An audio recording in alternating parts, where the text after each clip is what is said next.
city stand.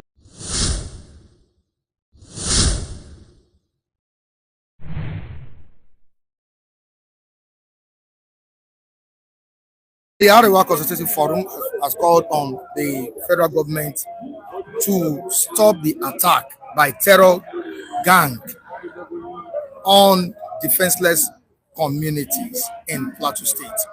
And they are saying enough is enough. Even the National Security Advisor, Madam Ribadu, has spoken, saying that this is uncalled for. What do you think the president can do at this point in time? Because at first, when he assumed office, it seems he was kind of defeating terrorists. But this time around, the president's action against terrorism in the country is declining. It's not declining. There has not been any action towards that direction. Mike, forget. I know what I'm talking about. There has not been any action. There has nothing, no action towards that direction. But the fact is that when you see Arewa Consultative Forum, Concerned Northern Group, and so many other groups within that region coming out to say insecurity, forgetting that Nigerians still have record and history of how they documented, recorded, and powered the insecurity that's going on in the northern part of the country. And of course, there's spreading in other part of the southern Nigeria. They powered it. Just police, because of whatever reason they have. I'm telling you, and I can say it over and over and over and over again. They are the one that engineered what is happening there because they have an agenda. Now, what Tinubu is talking about, state of emergency here and that, is it more of what we had during Buhari? We had a lot of things under Buhari. To an extent, they say they are bringing 1,000 Tekuno aircraft to Kano aircraft to do it at the end of the day, bro. Leave that thing. The only solution to Nigerian issue is Balkanization. There's nothing you can do about it, and any agenda to line up, for Bola Ahmed Tinubu to queue with the northern agenda in the south, bro. I can tell you that it is going to lead to something else that Nigeria will not be comfortable with. Because if you are talking about state of emergency, what do you mean by state of emergency? The generals in Nigeria, the serving generals and retired generals, are contributing money to pay kidnappers to rescue one of their victims. So what else? What are you talking about? Where the generals themselves are contributing? Do you know what it means? So this thing, we need to understand what is happening. As if government does not understand what they know what is happening, and for political reason and what they stand to gain, that is why they pretend as if for how many decades now we are talking about insurgency and the thing is spreading in the south. You can see the killing all over the south. They are saying the president. You are just making mockery of our side. Unless those who don't want to understand the reality on ground. But we keep on saying it. Nigeria should separate. As simple as that. What of the office of the National Security Advisor? Has it been? All this what is the state of Ribadu a few years ago? Because they have just offered him appointment. What was his fate about Nigeria? The Ribadu himself, who Ribadu himself believe in Nigeria. How many of them can come out and tell you they believe in Nigeria apart from crude oil money? They don't. That's the fact. Everybody is talking about one Nigeria. The interest is crude oil. How they are going to. But look at. I don't want to say that it has been authenticated, but I know that if Nigerian media are serious, they should publish the latest report from United States Gazette, where all the names, all the money of Nigerian politicians, their names, their amount, and everything was released few days ago. And when you look at them, they are the one that will come out and tell you they are fighting corruption. But they have billions running into dollars, start in US bank account. But tomorrow you see them on national TV that they are fighting corruption. How do you not justify the insecurity that they are not part of the insecurity? Where you saw what happened in Zamfara, I think it should be in Zamfara, where the governor is saying that they arrested a certain bandit, and the bandits called somebody in Abuja in less than 24 hours without the governor's consent. Those bandits were released. So what are we talking about? All right, on the issue of protest, we have our viewers commenting here. Dandy, okay, the best protest should be about insecurity, That is more important than any other thing. That should be a national issue. That's the issue of insecurity in the country.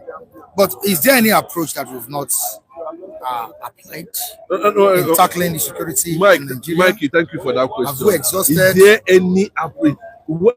Which means what have we not done? What have experts not suggested? They have suggested technology. They have suggested grazing, whatever, ranching. Yes, ranching. They have suggested a lot of things to make sure that at least to an extent insecurity.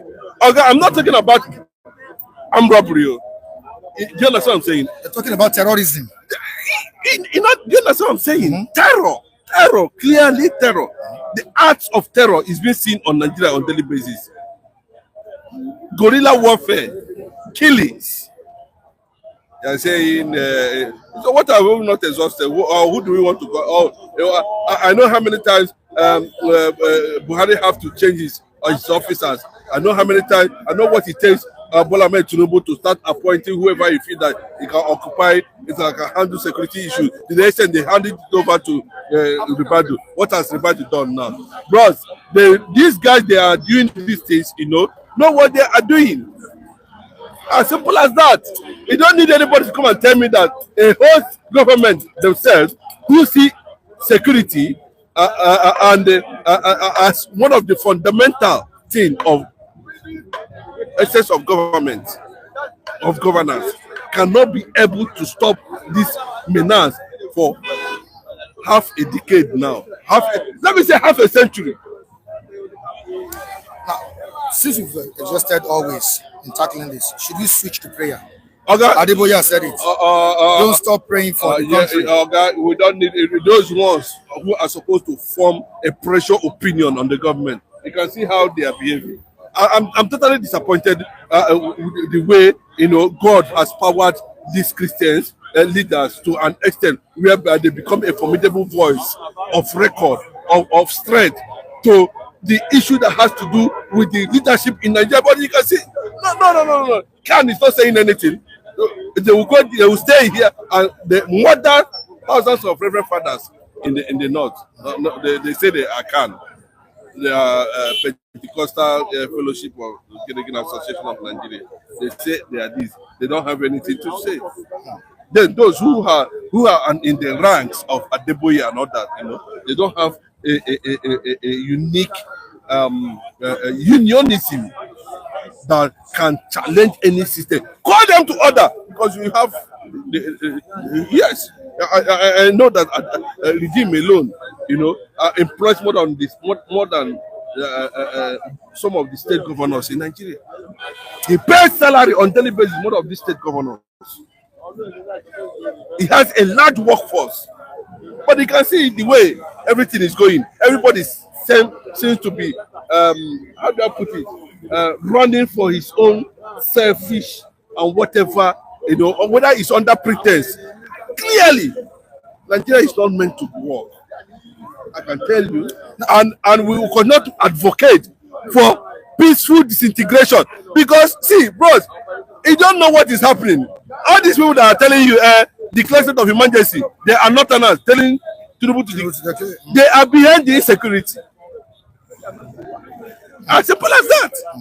They are the ones behind. Bros, do you know how much? Go and calculate national budget on insecurity. They give to all these chief of army staff and most of them. On yearly from more than half a decade. Go and look at the budget. They are benefiting from it. Bros, leave that. Again, now I'm telling you that the generals themselves are contributing money. Mike, it's not funny. They imagine where the DSS boss said that everybody should defend himself.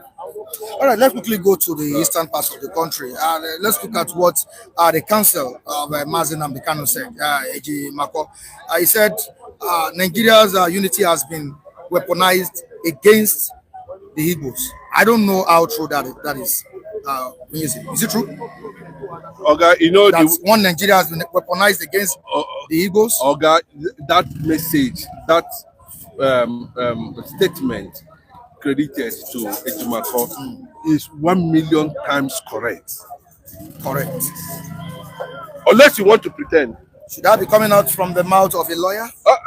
Of course, an activist, a lawyer activist, of course. And also, it's a statement that calls for attention. It's a statement that, depending on how government is going to interpret it, do you understand me? If they interpret it from the other angle, it will have a negative effect. But if it interpret it from another angle, it will have a positive effect. As simple as that. But to say it very clearly, that statement is 1,000,000 times correct. I listened to an Hausa man yesterday from the north. You understand, where he said that the basis of Nigerian unity is not based on patriotism; it's based on what is the crude oil in Biafran land. And Hausa man is saying it. But the unity we are talking about in Nigeria is not a patriotic one. It's a fake one. It is based on how much is. Bro, imagine, I can tell you that if they do anyhow, and we are watching, if they do Tinubu anyhow, Tinubu will turn to will power Yoruba agitation. I can tell you. If they think he's playing, look at the way he's taking his appointment. He's mounting the Yoruba people in all the strategic positions. What does that tell you? In all the positions, he's busy mounting them. He doesn't care. They're not complaining. Does he listen to them? If they fail to give him ticket, if he fail to win 2027 election, I can tell you that Tinubu will support, and the whole world will support him, because it has gotten to the point of no return. Nigerians do not know what to do again. The government themselves have lost faith. Everybody is depending on what is going to come into your pocket at the end of the day. It's as simple as that. There's no anybody that's telling you is that unity is fake. What Nnamdi Kanu's lawyer is talking about is 1,000,000 times correct. There's no unless you want to bring some kind of funny and reckless logic into it. No, when you want to really face the North themselves acknowledge it. All right, away from that, let's quickly move to Anambra State. Anambra, where Soludo is presiding as the head of the state.